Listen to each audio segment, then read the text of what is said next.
Good afternoon. I'm David Ferrier, the Archivist of the United States, and it's a pleasure to welcome you to the William G. McGowan Theater here at the National Archives today. Whether you're here in the theater with us or joining us through our Facebook or YouTube channels, and a special welcome to our C-SPAN audience. Before we hear from Dr. Jeremy Brown about his new book, Influenza, the 100-Year Hunt to Cure the Deadliest Disease in History, I'd like to tell you about two other programs happening this month in the McGowan Theater. On Friday, March 8th at noon, Tina Cassidy will talk about her new book, Mr. President, How Long Must We Wait?, which explores the complex relationship between notable suffragist Alice Paul and President Woodrow Wilson.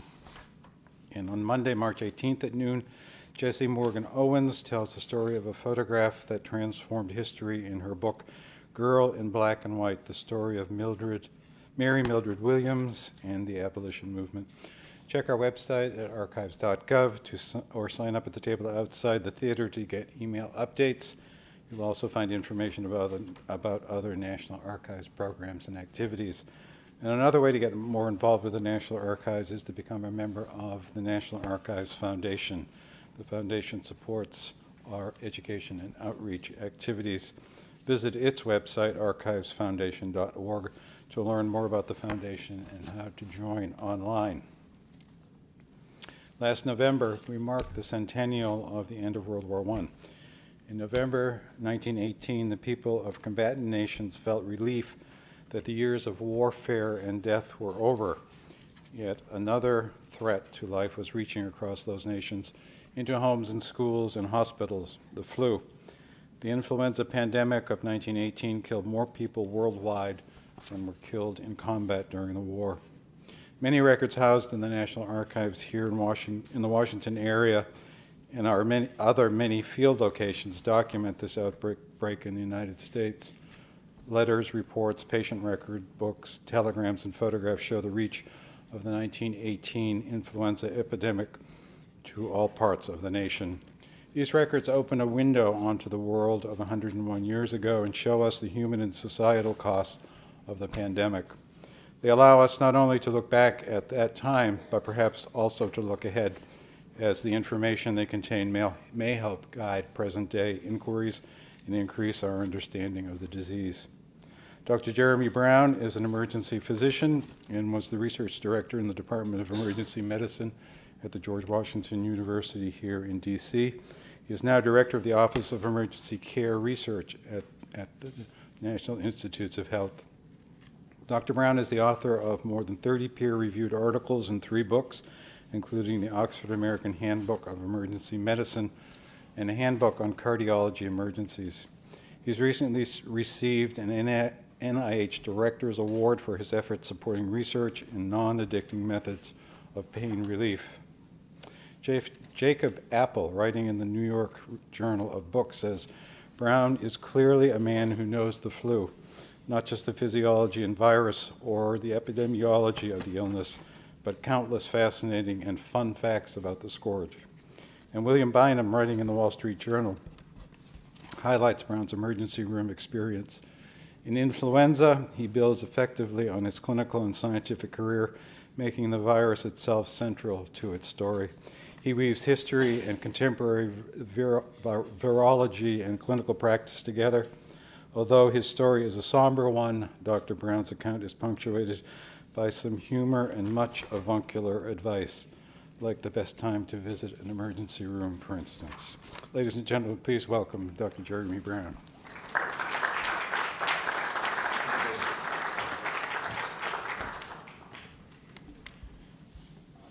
Thank you so much for those kind words. It's not every day you get introduced by the Archivist of the United States. So we're here to talk about influenza and the plague that struck us 100 years ago resonates all the way through till today. As you mentioned, more people were killed in the influenza virus than in the wars. 50 to 100 million people worldwide. Here in the United States, 675,000 deaths, civilian deaths. And of the 116,000 combat casualties, US combat casualties killed in World War I, over half actually died from disease, and that was, the majority of that was influenza. It's a sobering thought to think that if you take those statistics and multiply them out by the current population of the United States, those 675,000 deaths would turn out to be about 3 million deaths in today's numbers. So put that into perspective and think what that would be like to live through such a thing. You know, another way of thinking about it was to put the cause of this, and we're going to come back to this, but back in 1918, there was no known cause. Viruses had actually not been discovered yet. So people were dropping from this disease called influenza, but nobody really knew what it was from, and we're going to return to some of the thoughts that were behind this. I think about that, and I think about the 1980 outbreak of HIV, which was incredibly frightening. And yet we knew that it had to be a virus. It took us 3 years to identify it, but at least we knew what we suspected, that we had a culprit right away. Back in 1918, they literally had no idea. And one other thing to put this into perspective, as you all know, we're sadly living through an epidemic of a very different kind today. It's the opioid epidemic, which has claimed so many deaths in this country. The news over the last couple of years was actually that the death rate is so high that it has dropped the average life expectancy in the US. You may have heard that, seen that statistic, that if you look at the average life expectancy, because of the large numbers of deaths of younger people, the average life expectancy has dropped. That's shocking. How much has it dropped by? Well, if you look at the data, it's dropped by 1/10 of a year. Now, that's a terrible statistic, but it's 1/10 of a year. The 1918 Great Flu epidemic caused such a large loss of life that it dropped the average life expectancy in the US by 12 years. 12 years, 120 times greater than what we have seen with the current opioid crisis. So, again, putting it into some kind of perspective as to what this thing really was. Now, since we're at the archives, I thought it would be fun to actually look at some archival material that actually shows what happens here in the nation's great capital. So this and the following few slides are all from the Washington Post, and I think just tell a very brief story of a very much more complicated event. So this is the Washington Post from Saturday, September 14th, 1918. It's not the front page, and it tells us that the Spanish influenza was spreading across the US. It wasn't really reported yet in the papers in large numbers in Washington, D.C., but it had begun to spread across the US. Now, the following day, the Washington Post reported that 90 people had died of influenza in Boston, and that the malady seemed to have been sweeping from east to west. It was actually probably started somewhere in the Midwest, but the malady was already sort of ramping up, and the very next day they reported that 90 people in Boston had died. These were deaths amongst soldiers and sailors. The plague builds momentum, more and more people die, and by October the 2nd, on the front page of the Washington Post, we were told that the work hours have changed, that the federal day has been staggered to check the influenza spread, and that people are to take shifts. Now, Washington, D.C. was not the only city to do this by any means. In fact, it happened in most of the cities that were affected. The idea was that if we could stop people from mingling, although we didn't know that it was a virus that was causing this, we did understand somehow that keeping away from people was probably a good idea. So, theaters were closed down in some places. Restaurants either closed or staggered their hours. Stores had staggered hours in an attempt to keep people spaced away from each other. So the working hours of the federal government changed around the beginning of October. I talk about this piece of this reporting in the book. It's a particularly sobering one, and this comes a couple of weeks after that announcement about closures. By October 13th, 1918, the Washington Post reported, on this headline, "The Ghoulish Coffin Trust," that the price of coffins had skyrocketed, and that this was an example of people taking advantage of a terrible situation. In fact, they write, "The Coffin Trust is holding the people of this city of Washington, holding the people of this city by the throat and extorting from them outrageous prices for coffins and disposal of the dead." And in fact, the Washington Post here goes on to suggest that the Department of Justice should step in and instantly put a stop to the high prices of coffins. It cost more to bury your dead because the coffin makers figured they could make a buck.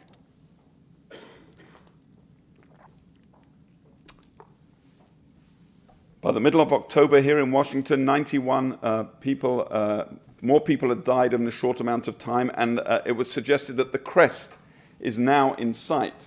That was actually quite hopeful. There was no evidence of that, but it was hoped that perhaps we're nearing the end of it.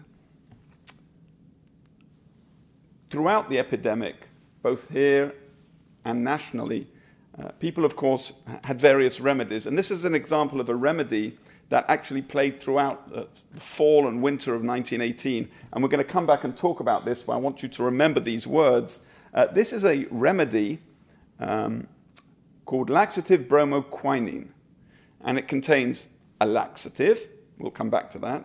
It's thought to be very, very helpful in cases of influenza. And quinine, which is a pill, a medicine that until fairly recently was the go-to medicine for malaria.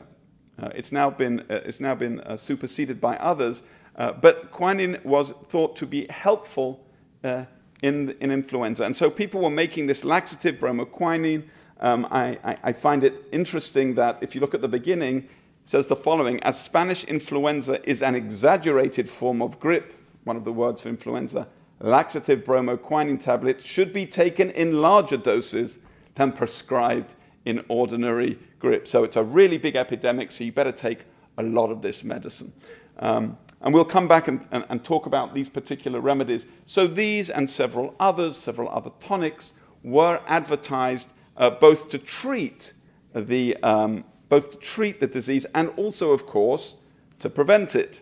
So again, another marketing opportunity for our businesses, Laxativebromo quinine. By December the 8th of 1918, the Washington Post had thought that we were coming to an end, and it put this little piece, this little snippet, that said that Spanish influenza is more deadly than war. And that is indeed the case. We know that. But what struck me here is the placing of this piece of journalism. It's a back page, page 20, tucked in next to an ad for dining room chairs, that the epidemic was more deadly than the war. It's stuffed in there. Why was this not front page news?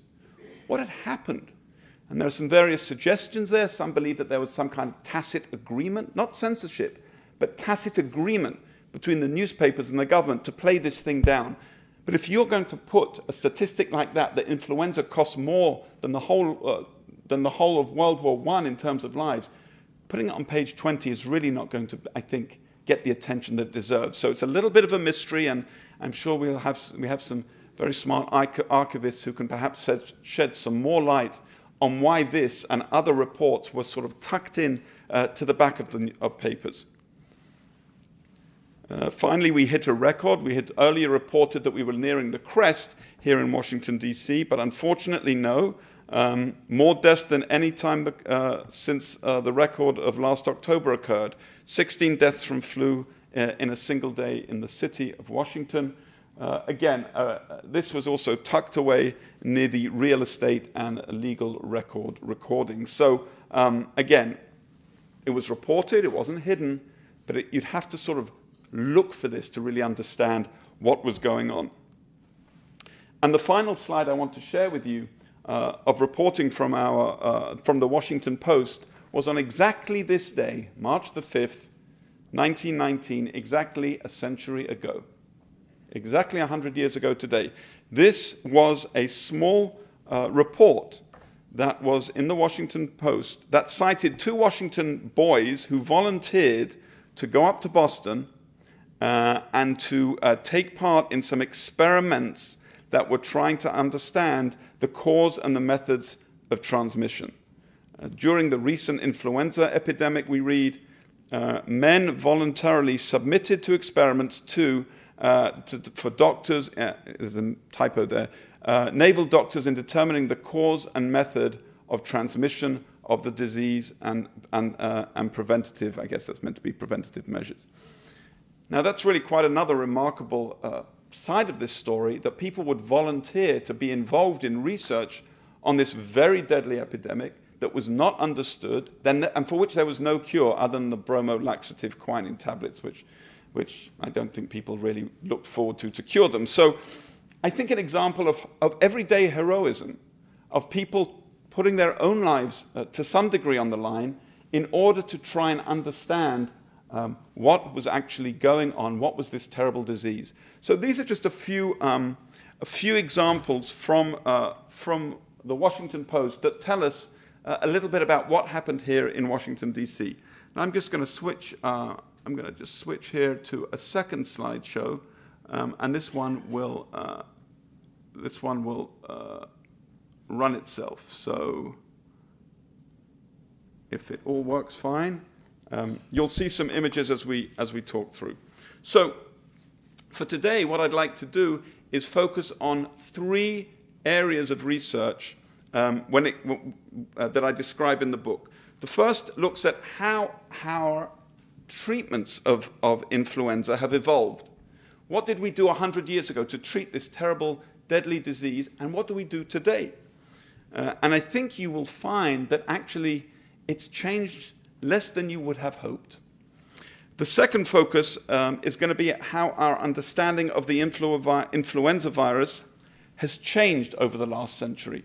What was it that we thought caused influenza 100 years ago, and what do we know about that same virus today? And there, I think we can all agree, there has been an absolute remarkable evolution and leap in our understanding of exactly what's going on. And finally, we're going to look at how we can prevent ourselves from catching the flu in the first place by looking at vaccines, what vaccines were like back then, 100 years ago, and where we are today. And we'll find again that we still have a lot of work to do. So let's start with the treatments. So the treatments were not terribly effective. They included mercury, tree bark, inhaling factory gases. Yes, that actually happened. People were reported in the south of England to be taking their families and their children to local gas works, actually munition factories, where the toxic fumes were thought to somehow reduce the likelihood of getting influenza. Actually, this turns out not to be as crazy as it sounds, because many of these gas works actually contain chlorine. Chlorine gas was used during the war. And we know that chlorine is a great antiseptic. It kills everything, including people. So very likely the chlorine, in fact, and some work that was done showed that factory workers in these places had influenza at slightly lower rates than other people, probably because, yes, they were inhaling little bits of chlorine and the whole atmosphere was bathed in the chlorine gas, and that probably reduced the amount of free virus floating around. So it wasn't a completely crazy thing to take your children to inhale factory gases.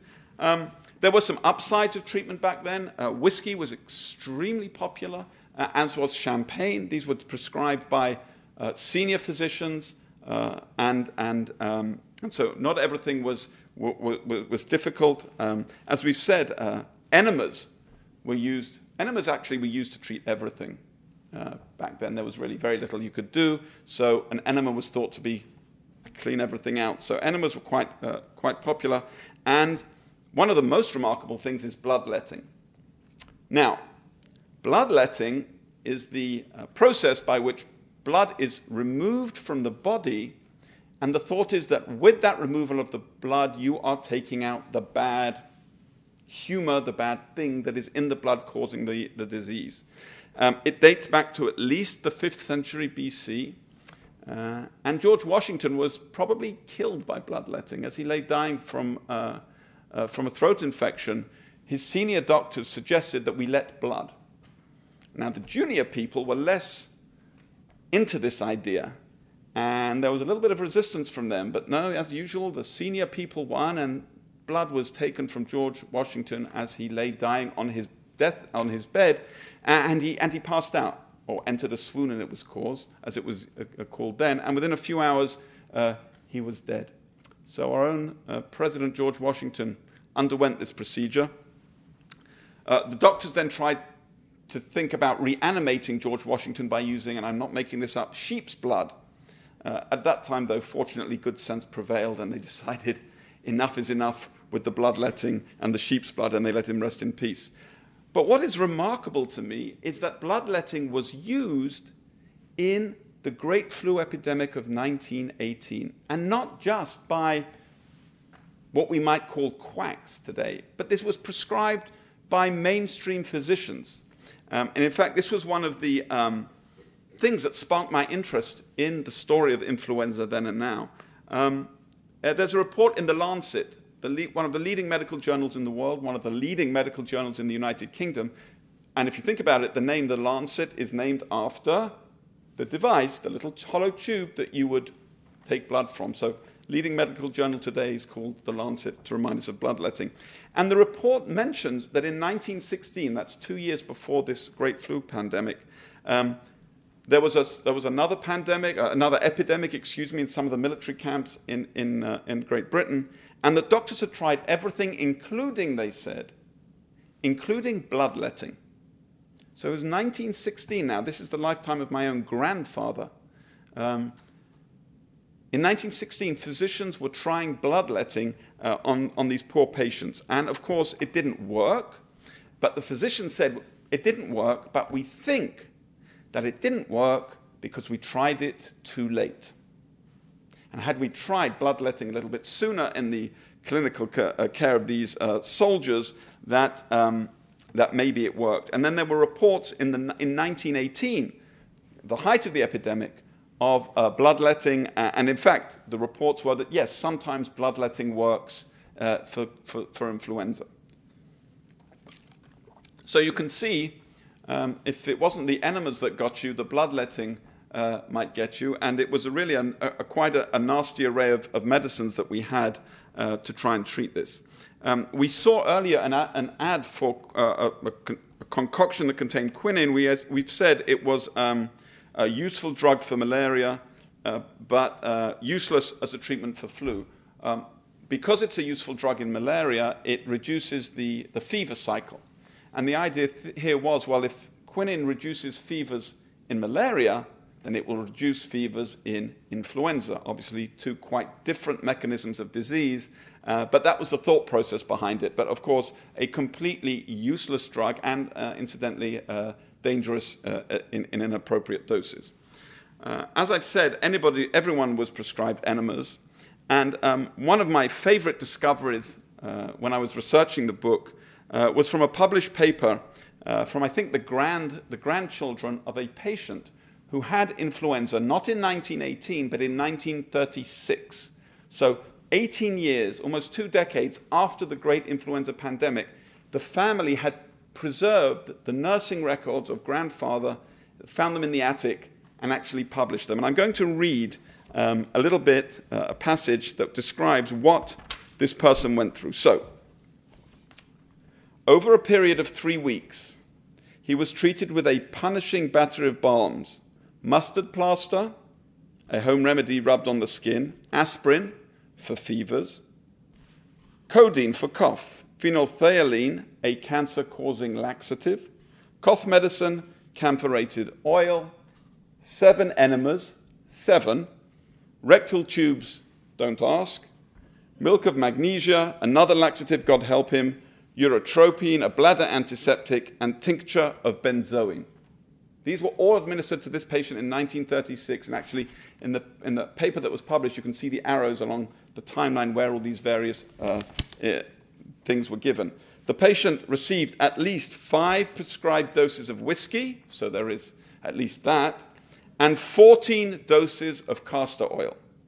Actually, his 7 enemas may have been medically necessary because he was given at least 39 doses of codeine, which suppresses coughing but also causes constipation. So that's what life was like when you had influenza back 100 years ago or so. What about today?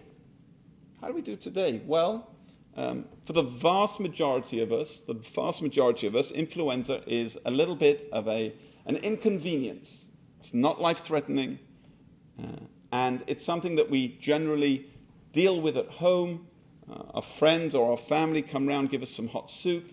We have a couple of days in bed, and usually that's it. But of course, some of us end up in the emergency department. And over my time as an emergency physician, I got to treat many, possibly hundreds, who knows, maybe thousands of patients with influenza over the many years. And there we have things that we didn't have 100 years ago, right? We have an emergency department. We have blood tests that can tell us what's happening. We have x-rays so that we can actually get a real good look at the lungs and see if there's any evidence of secondary pneumonia or even primary pneumonia. We can give people intravenous fluids. Sorry.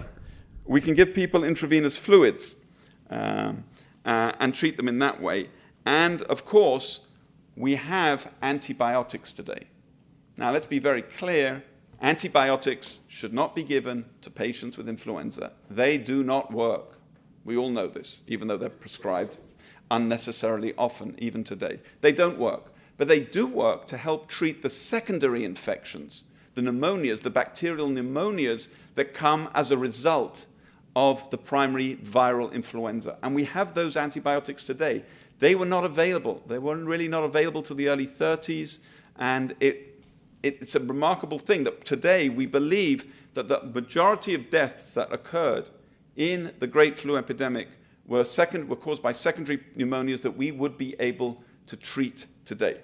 So that's good news. We also have other medications to treat fevers, not quinine. We have medications like aspirin or Motrin or Tylenol.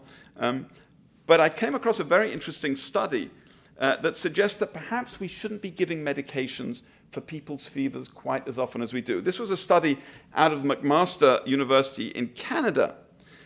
And they looked at a modeling. And they said, what happens if you give tens of thousands of people with the flu some medicine to reduce their fever? Well, many of them will feel better quicker, right? Because having a high fever and shivers and shakes and chills, that's miserable. They'll feel better quicker, and so they'll get out of bed quicker. And what will happen? They'll come downstairs and cough over their friends and their children and go to work and cough over them. And the suggestion from this group at McMaster University, and listen to this, was that by treating a fever for patients in, let's say, the emergency department, you might increase transmission rates by about 1%. And given the enormity of this disease, they suggested that you might actually get an additional 500 deaths per year in the United States as a result of treating people's fevers. Now, if you come to the emergency department with influenza today, and your doctor sees that you have a fever of 103, and she suggests that you probably shouldn't get something for your fever because she says there's a paper from McMaster University that's theoretically, this could increase the death rate by maybe 100. You will probably say, doctor, please give me the medicine. And I know I would. And I know I've prescribed and probably would continue to prescribe something for people's fevers in the presence of influenza. But there is at least this kind of other way of thinking globally about what we're doing locally and how that might affect transmission and spread. So we have those medications as well to help us. Then there are some specific medications that treat the flu. Those are namely things like Tamiflu and the new kid on the block, a medication called Baloxavir. These are direct antiviral medications. I'm not going to go into those directly now. Perhaps we can talk about them later. But they're also out there. They probably don't work anywhere near as efficiently as they should, as they've been touted to work, but we'll leave that for later. All right, so that is the treatment. Enemas, bloodletting, laxatives, whiskey. 100 years ago, today, the emergency department will stay at home. And of course, connected to the emergency department is the intensive care unit, where the sickest of the sick go to be supported through their care. And in fact, I opened the book with the story of a young lady, young mother of two, who came down with influenza extremely quickly. She ended up basically in a matter of hours being medevaced from her small town to Pittsburgh, where she was put on a heart-lung bypass machine for several weeks until she recovered from the flu. I mean, that's the miracle of modern medicine today that clearly was not around 100 years ago. So, the treatment. Let's now think about the cause of influenza. What do we know about the cause today, and what did they know 100 years ago? So, I think in many respects, this is the most frightening aspect of the great influenza pandemic, that they just didn't know what it was caused by. Now, there were some suggestions. Among those suggestions included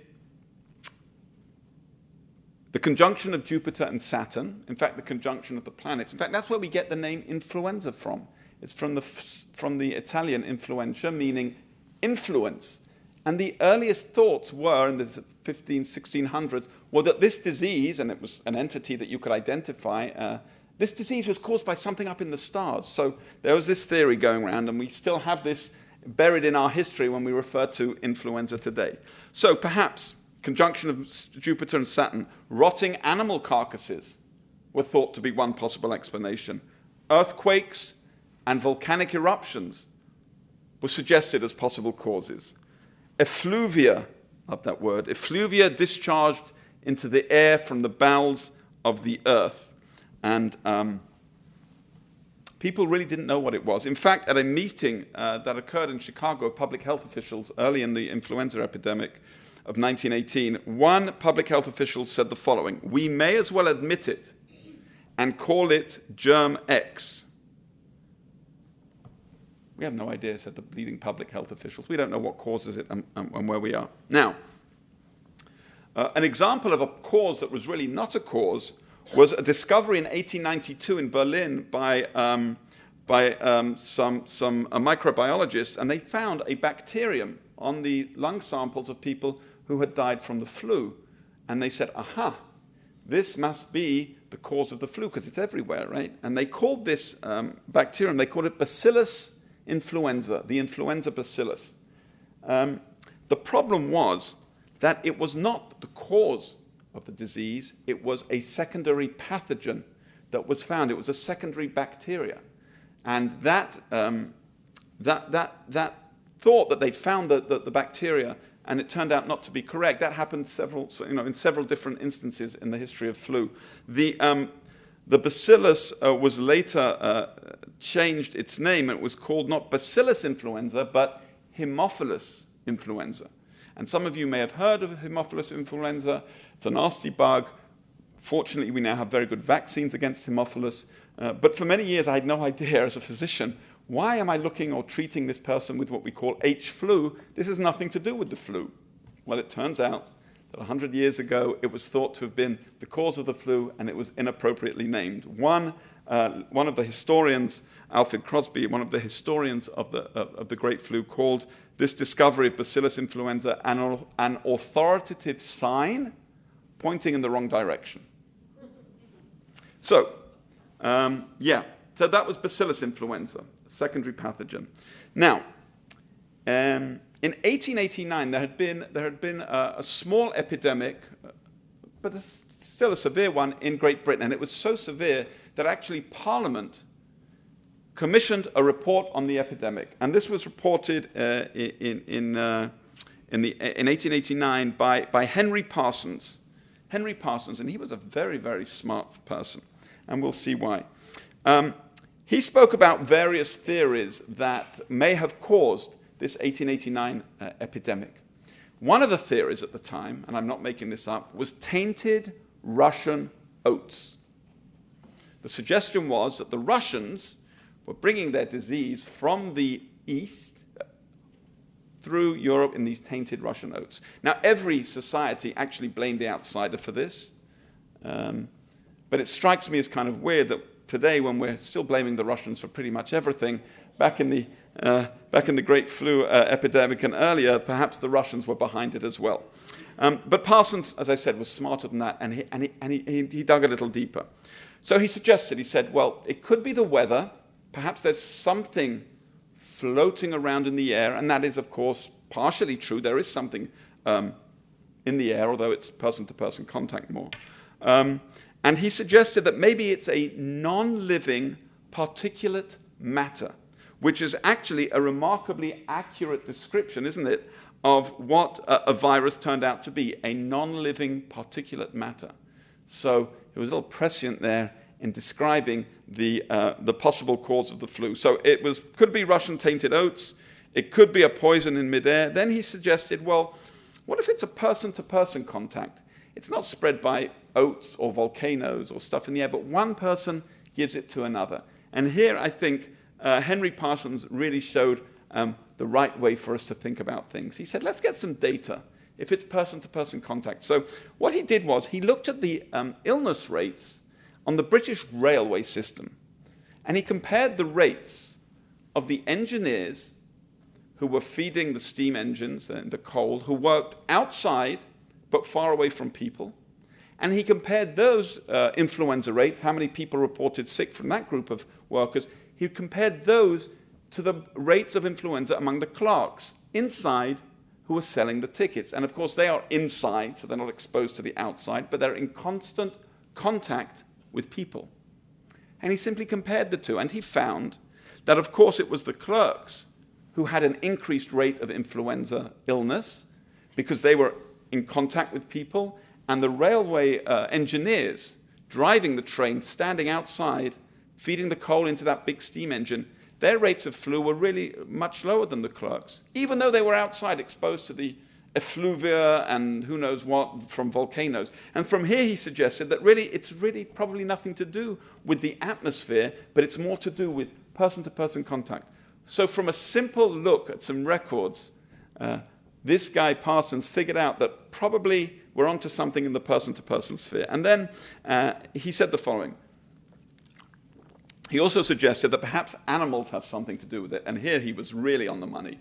He suggested that perhaps birds or horses or dogs had something to do with the spread, and he goes into this in some detail in his report. And of course we know today that birds are intimately related to the spread of influenza and new strains. So back in 1889, Henry Parsons, I think, was really onto something when he discussed the possibility that birds were involved. So there's an example, I think, of people trying to think this through in a fairly logical way and almost coming to the right conclusion. Now, today, of course, we know what causes influenza. There is no doubt. It's a viral particle, which is many, many times smaller than a bacterium. We were able to take photomicrographs of this when the electron microscope was developed and able to be used around 1839. And so we have pictures of the influenza virus, pictures and diagrams. In fact, scientists today know that the genetic code of the influenza virus, how its 8 viral genes work together, what its viral coat looks like, the proteins on that viral coat, what those proteins do, and how they make us sick. And so the degree of advances, I think, from this suggestion that it's something in oats to something that we can see and identify and know a lot about is really, I think, a remarkable example of the progression of science for over a century. Now we can identify the viral particle down to its genetic makeup, its genetic construction. So in that respect, I think we've come a long way in understanding the cause of the disease. Which brings us to the last part now, which is the way that we've changed in terms of vaccines and prevention. So there were attempts to produce early vaccines to influenza. Now, Louis Pasteur back in the 1880s, had, of course, developed his own set of vaccines, most famously to rabies. And that doesn't necessarily mean that he knew what the virus was, but he had a suggestion that it was something that was in the nervous tissue, and he managed to propagate nervous tissue and take samples and make them weaker and weaker and weaker until he figured out that what he had now was a weakened thing he called a virus, and that's how he produced his rabies vaccine. So we know that people were producing vaccines back then. But of course, what they were using were bacteria that were secondary pathogens and not the primary pathogen, which was influenza. So, for instance, in early 1919, Edward Rosenow from the Mayo Clinic isolated 5 different kinds of bacteria from patients, and he mixed them all together, and he managed to inoculate over 100,000 people with his vaccine. We're not sure what the clinical outcomes were. The records aren't great, but he certainly tried to do something. Now, in Boston, at the Tufts Medical College, Dr. Timothy Leary made a vaccine. Now, he made a blended vaccine using the strains from the Chelsea Hospital, the Chelsea Naval Hospital, a nurse's nose from the Kearney Hospital, and the infected wards of Camp Devens, not far from Boston. And he made a concoction and gave them to people. And actually, his vaccine ended up being sent to San Francisco, where 18,000 people were inoculated with his vaccine. So that's Dr. Timothy Leary. And in case you're wondering, yes, the answer is it is the same Dr. Timothy Leary. In fact, this is the uncle of the famous Dr. Timothy Leary in Boston, he who wanted us to turn on, tune in, and drop out. It's his uncle who created this attempt at a vaccine 100 years ago. So that's attempts at vaccines back then. What do we do today? What do we have today? Well, we do have vaccines against the flu. Many of us in this room will take them every year. Those of us who are involved in healthcare have to get the flu vaccine. It makes sense for us to try and prevent the transmission. But it's really not a very good vaccine. I mean, if you think about it, right? Mumps, measles, rubella, polio, you get them once or twice as a kid, and you're done, right? You're done. You're finished. That's it. You're good to go. You won't get the disease ever. But in terms of flu, we're told that we need to get it every year, a new flu shot. I just had it last year and the year before. We're dealing with a vaccine that is really not on the same level of effectiveness as these others. In fact, in a good year, with the wind blowing in the right direction, the flu vaccine is about 50 to 60% effective at best. At best. Last flu season, it was less than that. It was in the 20 to 30% range. So why is this? Right? Why is this flu vaccine so hard to create? And the answer is that we have this hollow ball that creates that contains the 8 genes of the flu virus, and it makes these proteins on the surface, and it's against those proteins that the vaccine is created. The problem is that flu is such a good disguiser, a master of disguise, that it changes the makeup of those surface proteins very, very quickly. Very, very quickly. And it mutates from one kind to another. So that when we think we've figured out what kind of flu is going to be around with species A, well, it turns out that species A then sort of mutates and the vaccine is no longer effective against species A. Oh, and by the way, we didn't realize that species B and C were actually going to be the ones, so we didn't include those in the vaccine, and therefore you weren't vaccinated against those. Which is the reason, incidentally, the reason that some of us get the flu vaccine and we end up with the flu, right? It's not because the vaccine didn't work against that particular strain, but because there were either other strains that we weren't vaccinated against, or because the original strain changed its surface structure just that bit, so that it was like changing an overcoat from a brown overcoat to a black overcoat, and the immune system didn't recognize it. And that's what's going on with the flu vaccine. It stays one step ahead of us all the time. And it's a similar story with HIV, right? The promise of an HIV vaccine was we'd have it within a year or two, so we were told in 1980. Still not there. These viruses are very clever at changing their surface and at hiding from the immune system. And so we still don't have a good influenza vaccine. The way we make the vaccine, incidentally, is we have about 120 or so laboratories across the world, run by the World Health Organization. They look at samples that are sent to their lab and try and figure out exactly the kind of flu species that is prevalent. We look at Australia and what they had in their most recent influenza outbreak, because it's their, in their winter is our summer, and we try and figure that out. And incidentally, they do the same for us. So they look at see what happened in the northern hemisphere and adjust themselves for the oncoming flu season in the summer. And then doctors make the best educated guess they can.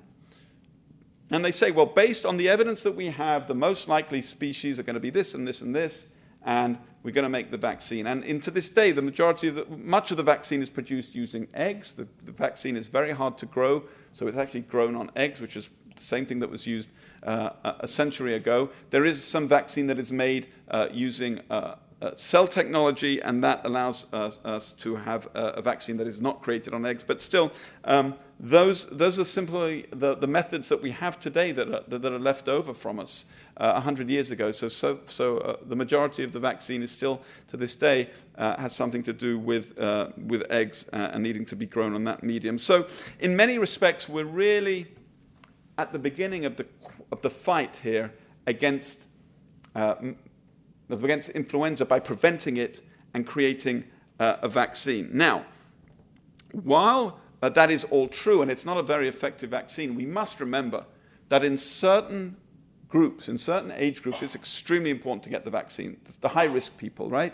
So those are children, the elderly, those with immune-compromised conditions, people who've been taking steroids or may have undergone chemotherapy, pregnant women. Extremely important for pregnant women to get the influenza vaccine. For some reason, they're at an increased risk of complications from influenza, and so those are some of the high-risk groups that should certainly be vaccinated. There's no question there.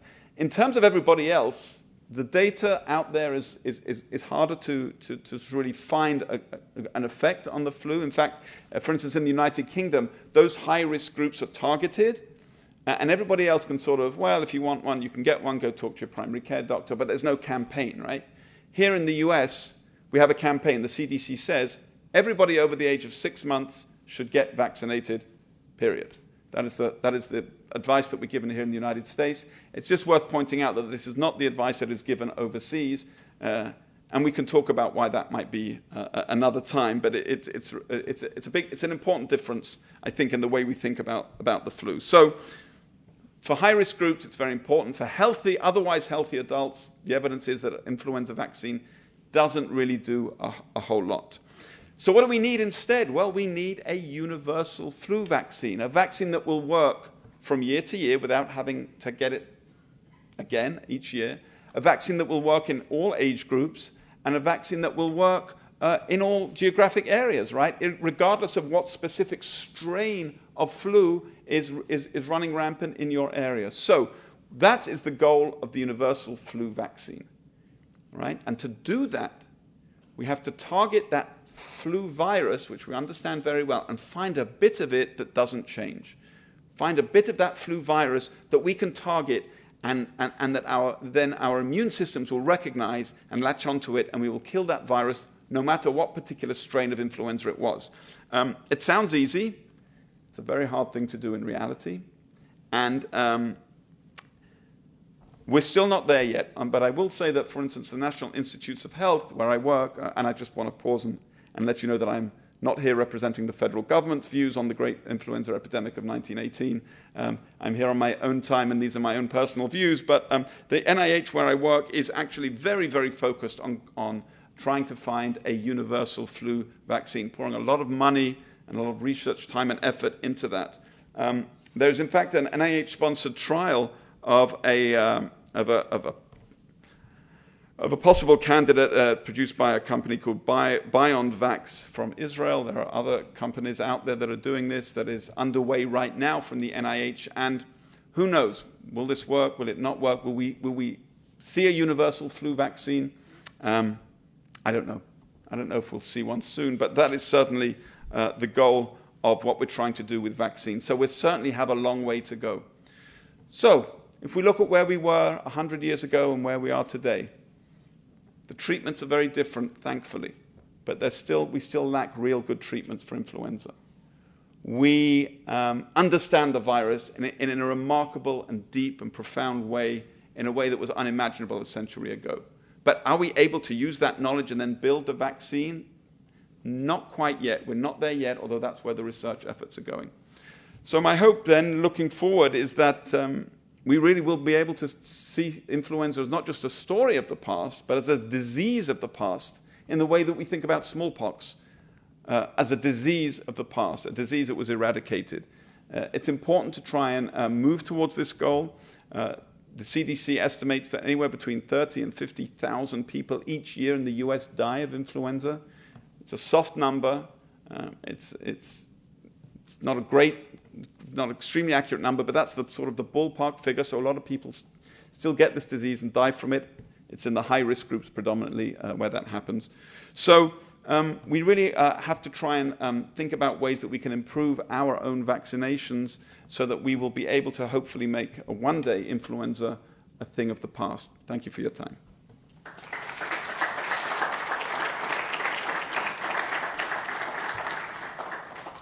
Any questions? Be happy to take them, sir. Thank you. Somebody made a lot of money with face masks back then, and we see those today. And in this culture, we don't see them as commonly as we see in Asia, where they wear them when they get a cold or don't want to give a cold to somebody else. My question is, how effective are those? Because there was a train picture you showed of spit causes death, and if you get spit in your eye, I would assume that would probably be uncomfortable as well, potentially dangerous. Right. Can you talk about that perspective in regards to the filtering, and is it just a comfort on all of ours and back then to use masks, or is this a reality of something that can help prevent spreading of that? Sure, that's a wonderful question. Thank you. So, of course, masks do something, right? Masks do something. They even the cheap masks that you can buy at the local pharmacy have a filtered mesh, so that if you cover it, you will be breathing through that mesh, but that mesh is going to stop something. Now, the question is, what is it stopping, right? It might be stopping your secretions if you cough and the mask catches literally the sputum that you're coughing out. Does it stop the viral particles that someone else has coughed out from creeping through the mask? Almost certainly not. And the other thing about face masks is that after a short amount of time, they become clogged, right? And then they're completely useless. They're not doing anything. So I think that what we're seeing is an interesting idea. In other words, don't sneeze over people, please, right? Don't cough over people. That makes sense. But the suggestion that we're really going to stop this by wearing a face mask, I think you may have seen that picture of the happily married couple, husband and wife, hugging each other wearing face masks, right? So, I mean, that's clearly, I think, a PR example and something that probably does very, very little. But we do know that one of the most important, perhaps the most important thing that you can do to prevent flu, right, isn't to go out and get an antiviral medicine from your doctor. It's to not turn up at work when you're sick. It's to wash your hands if you're helping somebody, look after somebody with the flu. And it's not to cough over people. So the masks, I think, remind us of what we need to do when we have the flu.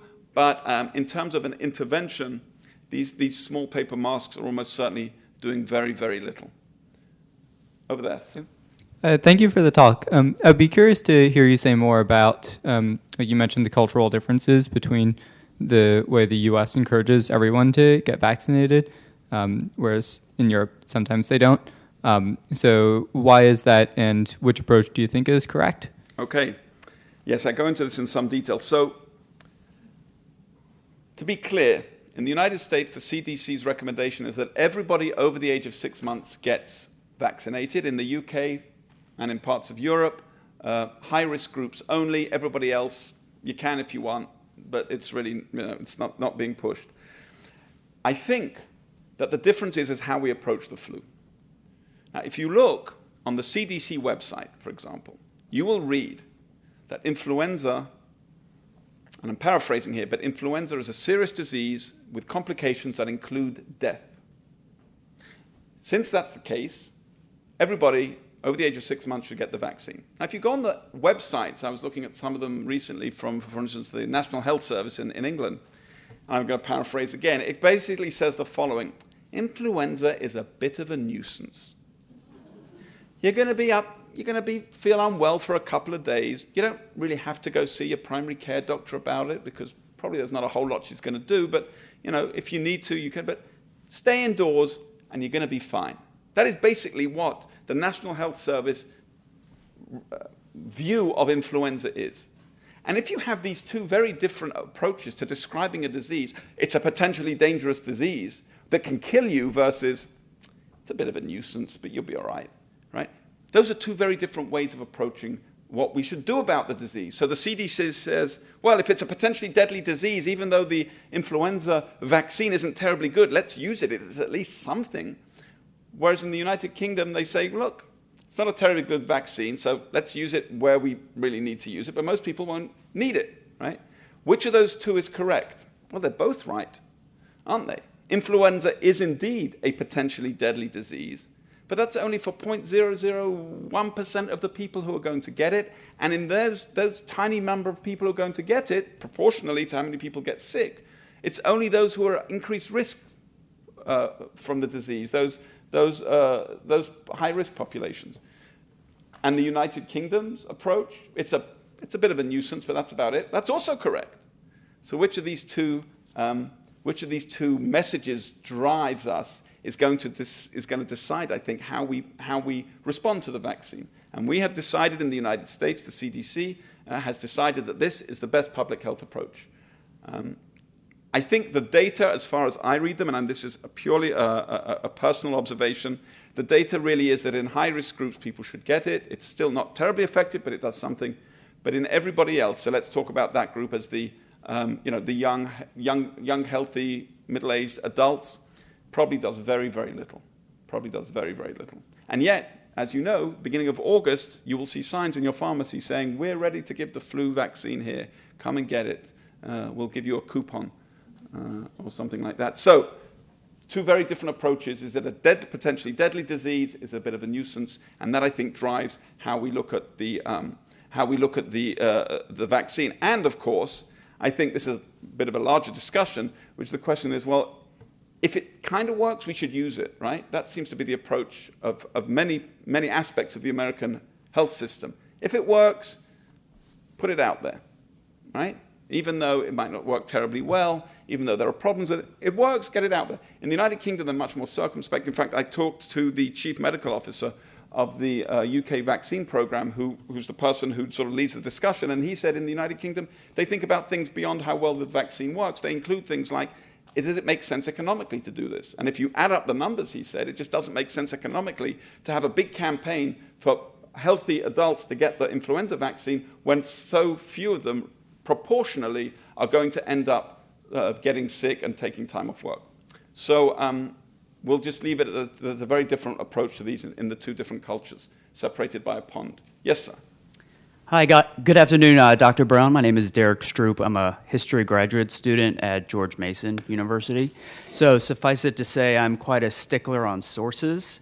So I was just curious at what sampling of sources you used. I know you had mentioned newspaper articles and some medical diaries, but I was actually more specifically interested in your use of secondary sources to kind of bolster your own medical knowledge that you already have. Sure. Well, when you, it's a good question. I think I might get in trouble now. There's a historian in the room. So, the truth is I use both. Obviously, I began with whatever secondary sources I could. I read pretty much everything that had been published in the last decade or so in the popular literature. There are several books, very good books out there on influenza. And I was actually talking to David just before we came in. But now you have the resource of this thing called the internet. And I don't know that this was available to the degree that it is with the other books that came out. You can do a search for hundreds of newspapers for the keyword influenza. You can do it by city, by state, by time, and you can get these gems of information like I showed you just now, right? So those are primary sources that I don't think anybody has actually really dug into. I've never seen that, for instance, the fact that the Washington Post reported that the death rate from influenza was greater than the death rate in World War I, and it was on the back page of the Washington Post. I've actually never seen that as a reported observation, and what it tells us about how we approach the flu. So thankfully, I'm sure as a historian you're also grateful for this, and here we are in the remarkable archives, right? The National Archives, a gem of history where we have a lot that is available to us with relatively simple tools. The nice things, of course, is when the historian discovers something that no one else has found. It's hidden away in a box. And of course, as a historian, I think you and others are very keen to find that. But a lot of primary sources, going back, reading the original articles, teasing out the medicine from those, like those early reports of bloodletting in 1916. They were, of course, mentioned in secondary literature, but when you go back and read the primary literature, you can get a different view on things. So thank you for that question. Okay, we are out of time, ladies and gentlemen, so thank you very much for your time and for your attention, and I hope that each and every one of you will stay healthy as we end this flu season.